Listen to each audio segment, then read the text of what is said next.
1학년 친구들 만나서 반가워요.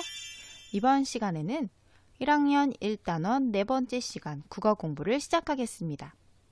오늘도 선생님과 함께 재미있게 국어를 공부해요. 이번 시간부터는 연필과 지우개가 꼭 필요해요.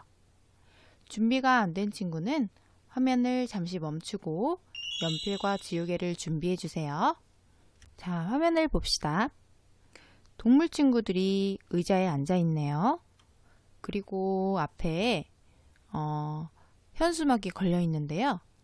바른 자세 대회라고 쓰여 있어요.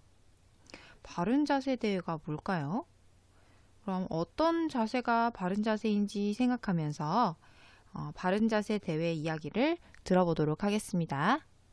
동물 나라에서는 자세가 바른 동물에게 동물 나라를 소개하는 책을 쓰도록 했어요.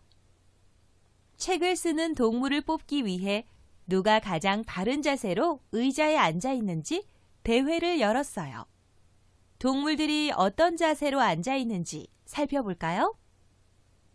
염소는 고개를 너무 많이 숙였어요. 사슴은 의자 앞쪽에 걸터 앉았어요.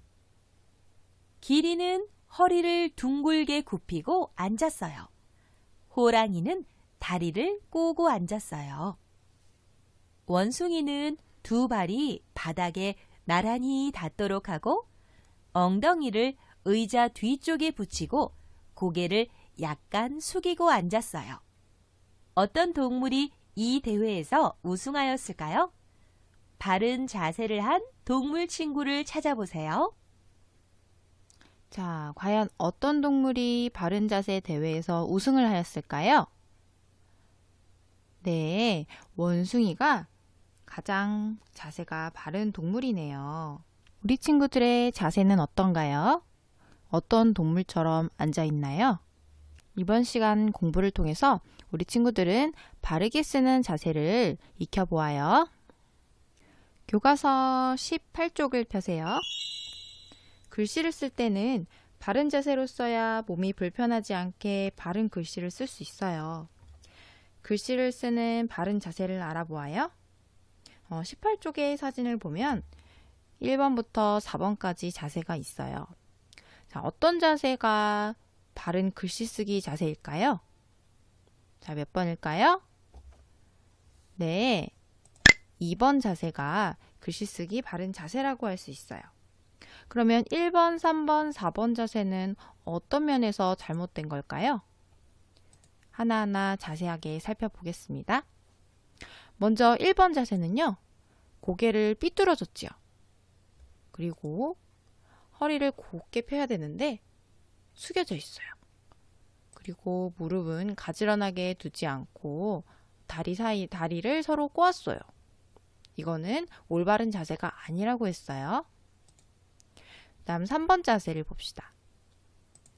이 친구의 눈과 공책 거리가 일정 거리를 유지해야 되는데 좀 가까운 편이에요. 그리고 턱을 괴고 글씨를 썼고요. 다리를 가지런하게 두지 않았어요. 4번 자세는 이 친구도 턱을 괴고 글씨를 썼고요. 그리고 이 손을 어디다 두어야 될까요? 글씨를 쓰고 있을 때는 공책의 왼쪽에 손을 갖다 대고 공책을 눌러야 공책이 흔들리지 않고 잘 글씨를 쓸 수 있거든요. 그리고 다리를 가지런하게 두지 않았어요. 영상을 통해 바르게 앉아 글씨 쓰는 방법에 대해 알아보겠습니다.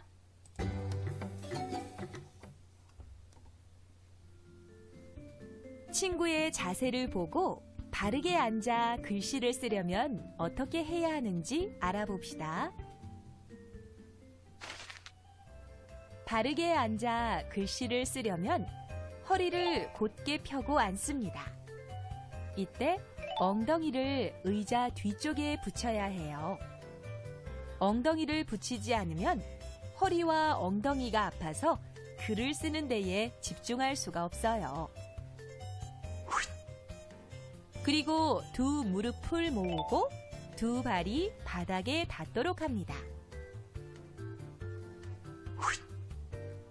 고개는 너무 숙이지 않고 조금만 숙이고 어깨에 힘을 주지 않습니다.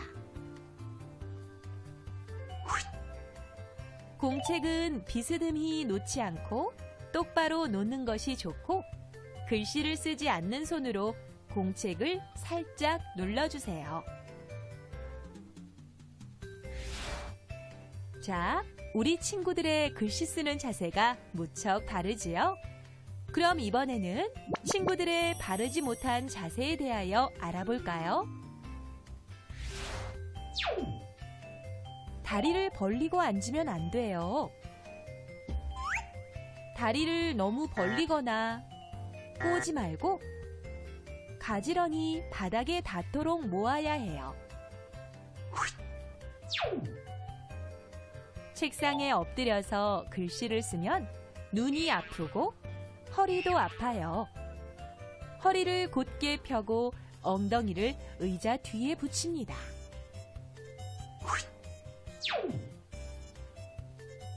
손으로 턱을 괴고 글씨를 쓰면 글씨를 잘 쓸 수 없어요. 한쪽 손은 공책을 눌러주세요.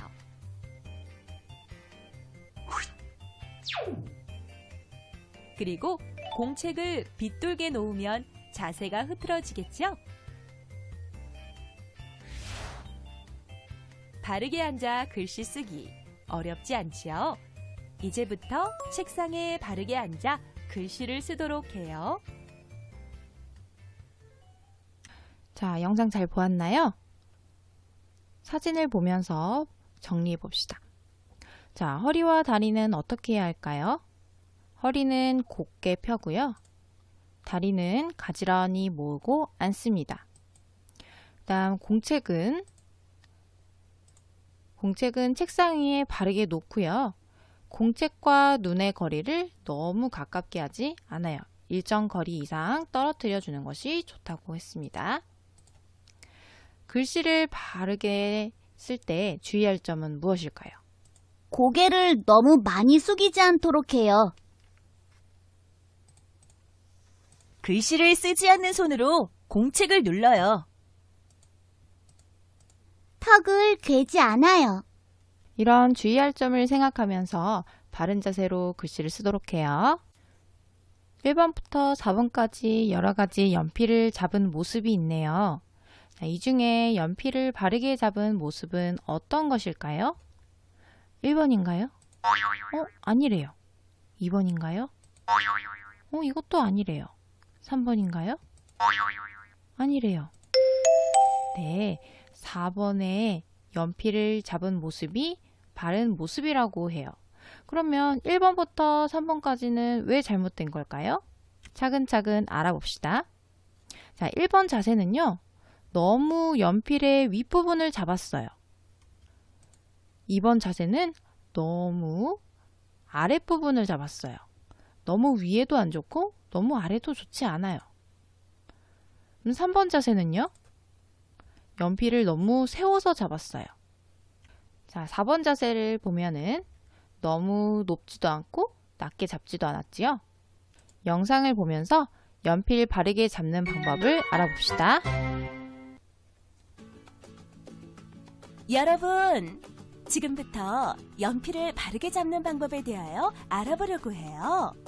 자, 지금부터 선생님을 따라 연필을 바르게 잡아보아요.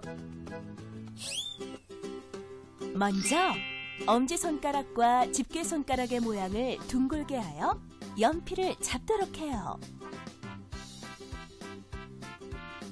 그리고 가운데 손가락으로 연필을 받쳐줘야 해요.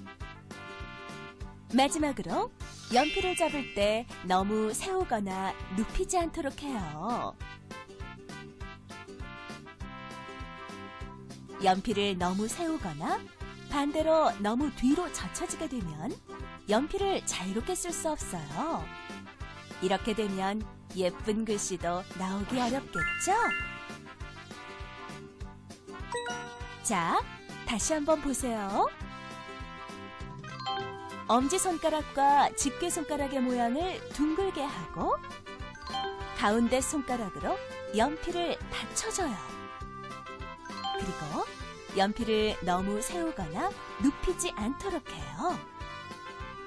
그럼 이번에는 연필을 잡는 바르지 못한 자세에 대하여 알아볼까요?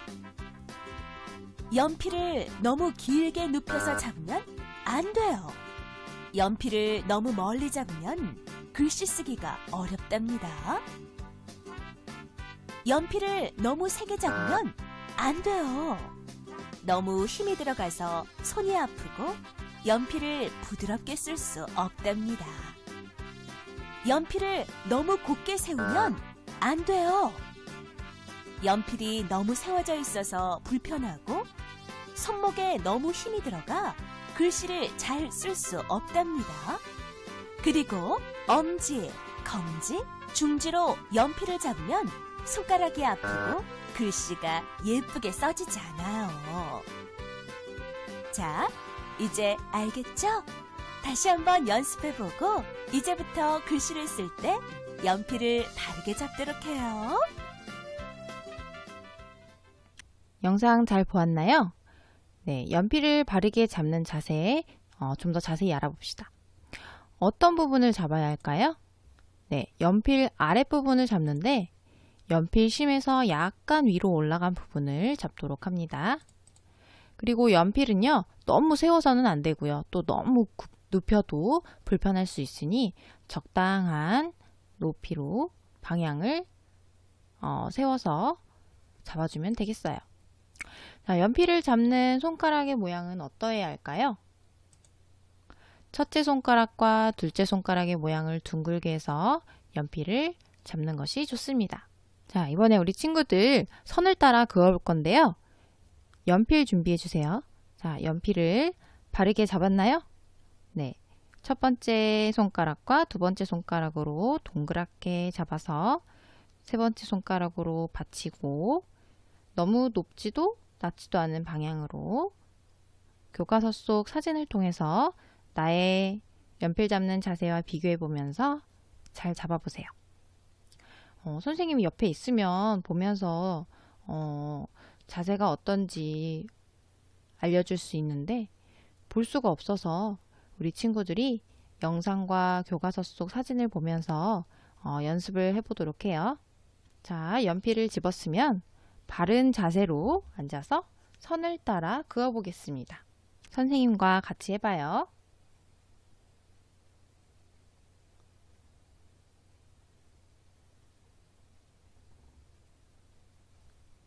자, 이런 식으로 하면 되겠어요. 밑에 두 줄도 해볼게요.